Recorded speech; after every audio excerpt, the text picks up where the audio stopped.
Hello students, कैसे हो सब। आई होप आप सब अच्छे हों। Welcome to 9th standard chapter 18। Chapter 18 है हमारा अंधेरी नगरी।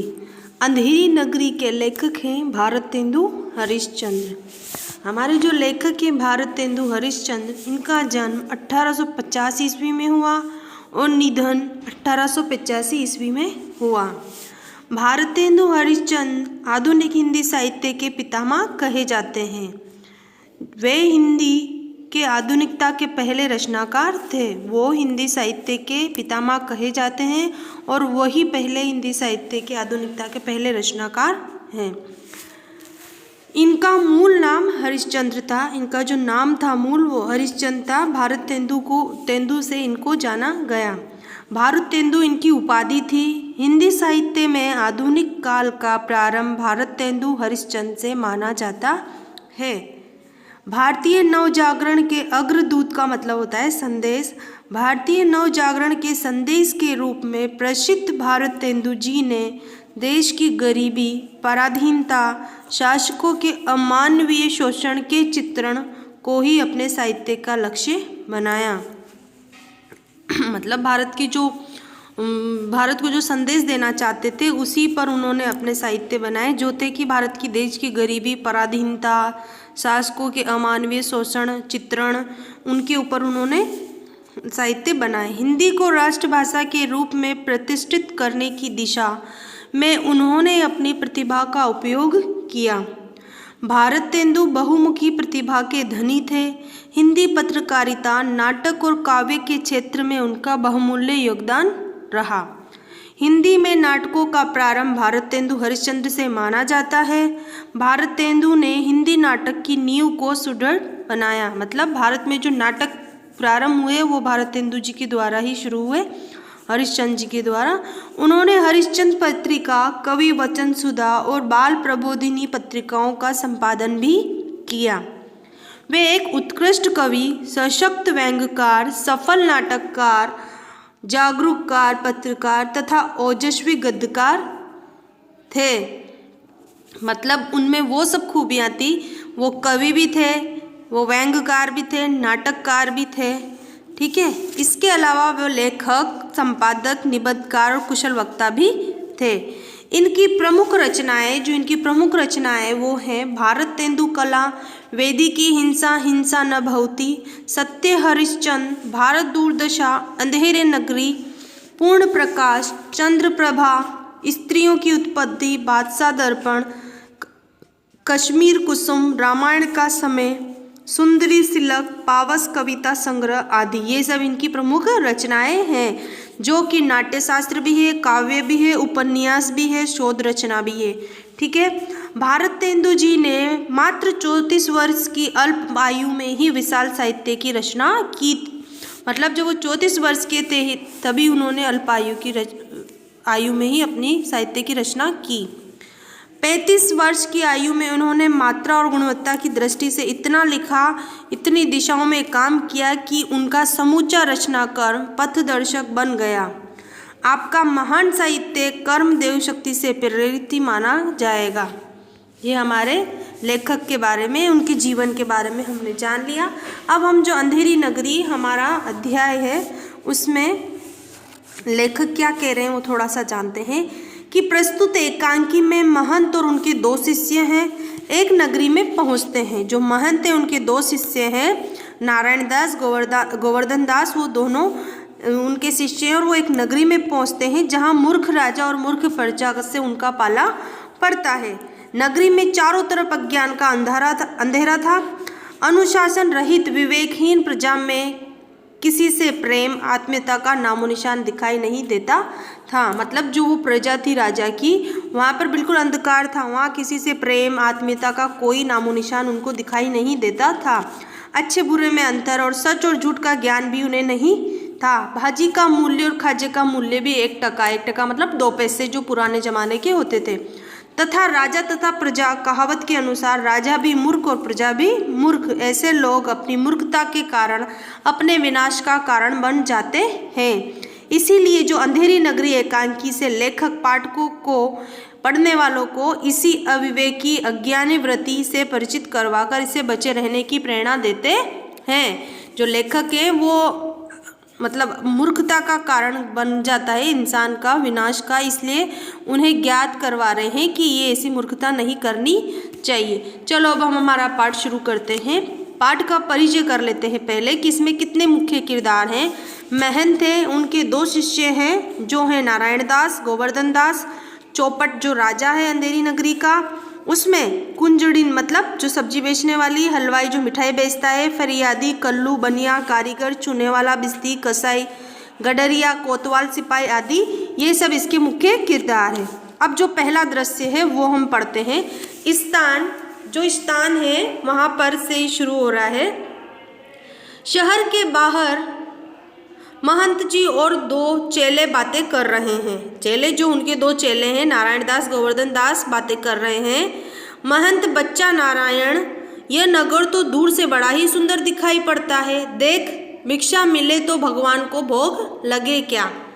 और क्या, अगर ये शहर इतना सुंदर दिखाई दे रहा है, यहाँ से कोई भिक्षा मिले तो भगवान को भोग लगे, और क्या? तो नारायण दास बोलता है, गुरुजी महाराज, नगर तो बहुत सुंदर है, पर भिक्षा भी तो सुंदर मिले तो बड़ा आनंद हो। महंत बोला कि तू गोवर्धन, जो गुरुजी, नगर तो बहुत सुंदर है पर भिक्षा अच्छी मिलेगी तभी तो मजा आएगा। फिर महंत बोलते हैं, बच्चा गोवर्धन दास, तू पश्चिम की ओर जा और नारायण दास तू पूर्व की ओर जाएगा। गोवर्धन दास जाता है। गोवर्धन दास कुंचड़िन मतलब जो तरकारी बेचती है उसको बोलते हैं, क्यों भाजी क्या भाव है? तो कुंजड़िन बोलती है, भाजी बाबा जी टके सेर, मतलब 2 पैसे की। गोवर्धन दास, सब भाजी टके सेर, वाह वाह, बड़ा आनंद है, यहाँ सब चीज़ें टके सेर है, मतलब वो बोलता है सब भाजी टके सेर ही है, तो बोलता है बड़ा आनंद है, फिर तो यहाँ सब चीज़ें टके सेर है। फिर वो हलवाई के पास जाकर, क्यों भाई मिठाई क्या भाव है? तो जो हलवाई है वो बोलता है टके सेर।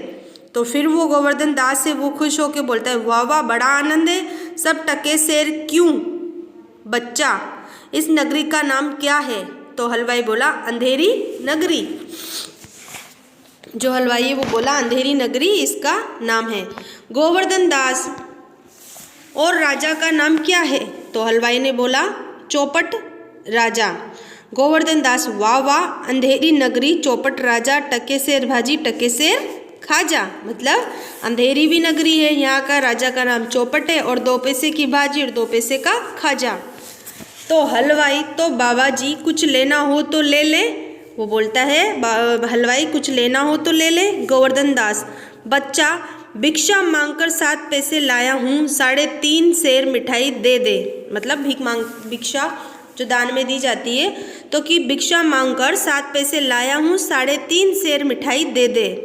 महंत जी और नारायण दास एक ओर से आते हैं और दूसरी ओर से गोवर्धन आता है। महंत, बच्चा गोवर्धन दास, क्या भिक्षा लाया? गठरी तो भारी मालूम पड़ती है। जो महंत है वो अपने शिष्य गोवर्धन दास से कहते हैं कि क्या लाया है?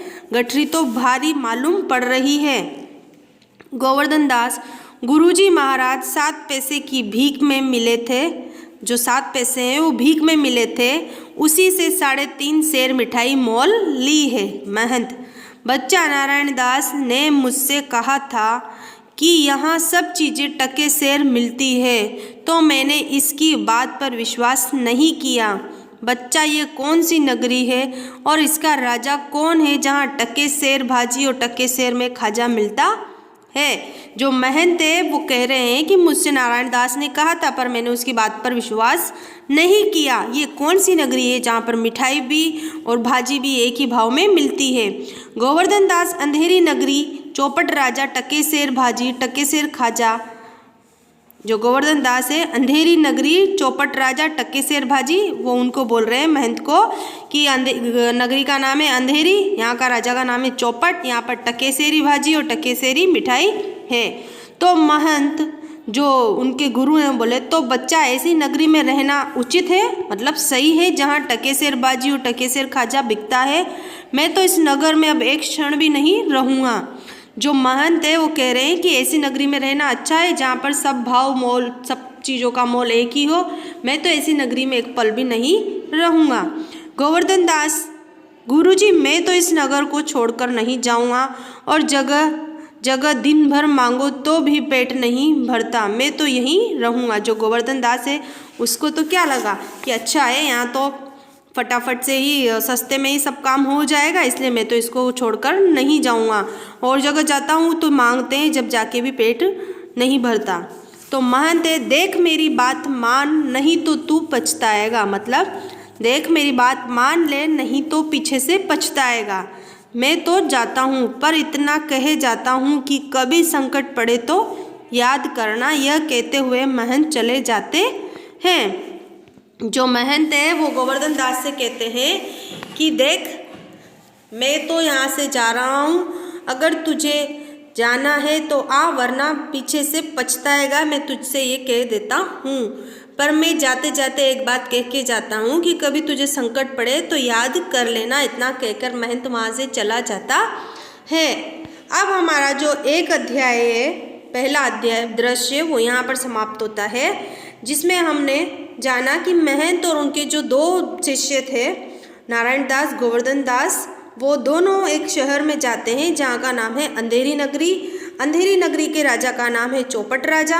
वहाँ पर सब चीज़ों का मोल भाव टके सेर था, तो वो जो भाजी थी टके सेर, खाजा था टके सेर। उन सबको देखकर महाराज जो महंत है वो कहते हैं कि मैं तो ऐसी नगरी में रहना उचित नहीं है, इसलिए मैं यहाँ से जा रहा हूँ।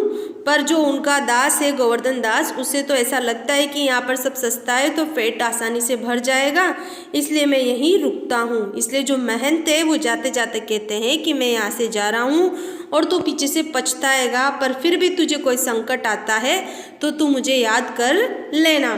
ये हमारा एक अध्याय है पहला, वो यहाँ समाप्त होता है। अब हम दूसरा अध्याय दूसरी क्लास में अध्ययन करेंगे।